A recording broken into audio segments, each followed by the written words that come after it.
오늘은 테슬라가 한국 시장과 글로벌 시장에서 동시에 마주한 변화들을 차분하게 짚어보겠습니다. 한국에서는 BYD가 예상 밖의 속도로 세를 넓히며 테슬라를 정면으로 따라붙고 있고, 그 사이 테슬라는 FSD 감도통 도입을 공식화하며 기술 카드를 다시 꺼내들었어요. 하지만 기술의 확장에는 규제와 안정성이라는 벽이 분명히 존재하고, 테슬라는 소비자 경험을 넓히기 위해 카플레이 검토라는 이례적인 선택까지 하게 됐죠. 그리고 이 모든 흐름 위에 2026년을 기점으로 로보택시, 옵티머스 생산 로드맵이 본격적으로 움직일 준비를 하고 있는데요. 짧은 시간 안에 너무 많은 변화가 한꺼번에 쏟아지는 만큼 지금 이 시점에서 테슬라를 바라보는 관점도 한 단계 더 깊어질 필요가 있어 보입니다. 최근 BYD 한국 내 성장 속도는 이전과 비교할 수 없습니다. 10월 한 달간 수입 전기차 등록 데이터만 봐도 테슬라가 압도적인 4,350대를 기록했지만, 그 뒤를 BYD가 823대로 빠르게 추격했습니다. 단년 만에 수입 전기차 4위에 올랐고, 벤츠, 폴스타, 볼보 같은 전통 강자도 넘어섰죠. BYD가 이렇게 빠르게 세력을 넓히고 있는 이유는 분명합니다. 2천만 원대 전기차, 가격 대비 성능 우위,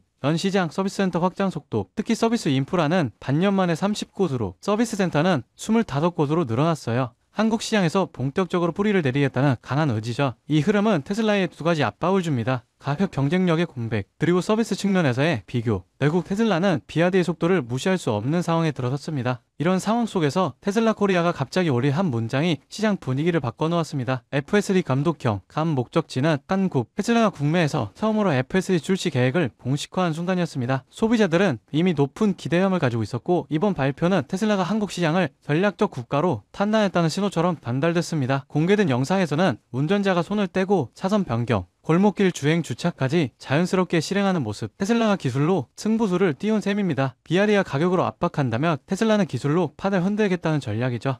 기대감은 충분하지만 문제는 바로 이 지점에서 나오는데요. 국내에서는 운전자가 핸들에서 손을 떼는 행위 자체가 제한적이고, 도로 환경 또한 미국과는 완전히 다릅니다. 더구나 최근 미국에서도 FSD 최신 버전에서 일부 차량의 과속, 신호 무시 사례가 보고되면서 조사가 진행 중이죠. 기술은 분명 앞서 있지만 법, 환경, 주제의 간극이 존재하는 상황. 이 부분을 해결하지 못하면 한국 출시 계획은 지연될 수 있습니다. 테슬라 입장에서도 신중할 수밖에 없는 구간이죠.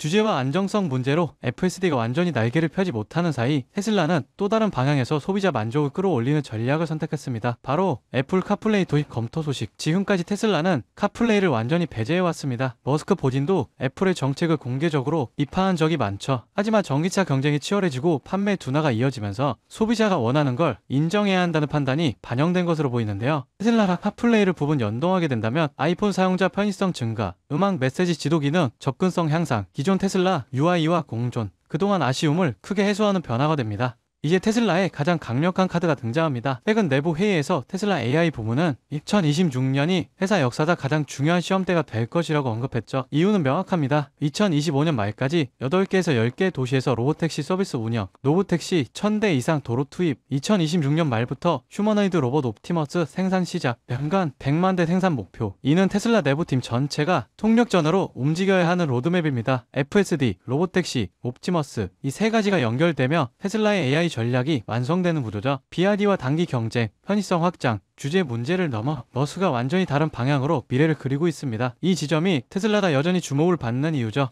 지금 테슬라는 단기적인 가격 경쟁과 주제 문제를 넘어 전혀 다른 차원의 방향으로 움직이고 있습니다. 한국 시장에서의 경쟁 구도, FSD 도입 흐름, 그리고 편의성 확장 전략까지 이어지는 변화는 앞으로의 큰 그림을 위한 준비 단계처럼 보이는데요. 여기에 로보택시와 옵티머스 대량 생산 로드맵이 본격적으로 시작되면 시장은 지금과는 완전히 다른 속도로 움직이게 될 겁니다. 이 변화가 실제로 어떤 시점에서 폭발하게 될지, 그리고 어떤 세력들이 이 흐름을 먼저 잡게 될지 지금부터가 더 중요해집니다. 요즘 같은 장에서 소액으로 큰 수익 내는 건 거의 불가능해 보이죠. 하지만 그건 이미 오른 종목만 쳐다볼 때 이야기고요. 지금 막 시작하려는 종목들, 거기서 진짜 기회가 나옵니다. 테슬라 하나만으로는 늦었을지 몰라도 그 옆에서 함께 성장할 기업들, 지금 막 움직이기 시작했습니다. 2020년 무렵 전기차 시장에서 또 하나의 주목받은 기업이 있었습니다. 바로 퀸텀 스케이프라는 배터리 기술 기업인데요. 이 회사는 기존 리튬 이온 배터리의 한계를 극복할 수 있는 전고체 배터리 기술로 시장의 기대를 한몸에 받았습니다. 당시 테슬라를 비롯한 전기차 기업들이 더 작고 더 빠르고 더 안전한 배터리를 찾던 시점에서 퀸텀 스케이프는 미래의 기술의 핵심으로 떠오르며 주가는 불과 몇 달 만에 $10 미만에서 $130까지 폭등하는 흐름을 보여줬습니다. 즉 테슬라라는 중심축이 성장할 때 그 핵심 기술을 보완하거나 뒷받침해주는 기업들이 더 높은 수익률을 기록했던 건 실제 수치로도 입증됐습니다. AI, 자율주행, 로보틱스 생태계를 움직이는 건 테슬라지만 수익은 서포터 기업이 훨씬 더 컸습니다. 이번에도 마찬가지입니다. 테슬라가 움직이면 그 기술을 공급하고 연결된 기업들은 훨씬 더 빠르게 더 많이 오릅니다. 그리고 저는 바로 그 종목들을 지금 이 자리에서 우리 구독자분들께만 공개하려고 합니다.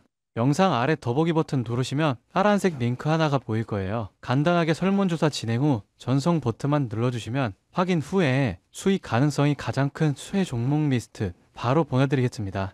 구독자 한정이고요. 금전 요구도 투자 강요도 절대 없습니다. 그냥 받아보시고 정말 올라가는지 확인만 해보셔도 앞으로 투자 방향이 완전히 달라지실 겁니다. 2025년 이 시기는 그냥 지나가면 안 됩니다. 이 기회를 잡을 사람은 지금 움직이는 사람입니다. 오늘 영상 여기까지고요. 도움 되셨다면 구독과 좋아요 알림 설정 부탁드리고 저는 다음 영상에서 더 알찬 정보로 인사드리겠습니다. 감사합니다.